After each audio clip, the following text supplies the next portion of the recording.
Hello বন্ধুরা, আমার আরও একটা ব্লগে তোমাদের সবাইকে ওয়েলকাম। তো দেখতেই পাচ্ছ সুন্দর করে রেডি হয়ে নিয়েছি শাড়ি পরে, কারণ আজকে আমরা যাচ্ছি লোকনাথ বাবা পুজোর উৎসব উপলক্ষে নেমন্তন্ন বাড়ি। তো মামুনি বাবা আগেই খেয়ে চলে এসছে, তাই ওনারাই ভিডিওতে নেই।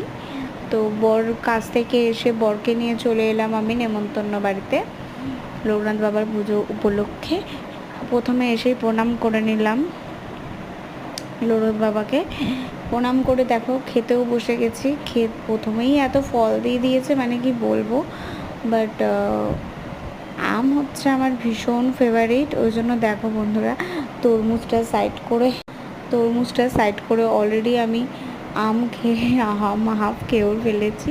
তারপরে চলে এলো খিচুড়ি, আর খিচুড়ি আমার ভীষণ ফেভারিট, মানে কি বলবো, খিচুড়ি রাখলে আর আমার কিছু চাই না। আর তার সাথে যদি হয় হচ্ছে 5 মিশালির তরকারি, মানে ছ্যাঁচড়া সামথিং এটা হয়েছিল, আমি জানি না, বাট খেতে সত্যিই দুর্দান্ত হয়েছিল, দারুণ খেতে হয়েছিল। আর আমার তো খিচুড়ি অলওয়েজ ফেভারিট, বাট খুব ভালোও লেগেছে। তো তারপরে পায়েসও চলে এলো, পায়েসটাও খুব সুন্দর হয়েছিল, মানে প্রত্যেকটা রান্নাই সুন্দর হয়েছিল। তার মধ্যে ঠাকুরের ভোগ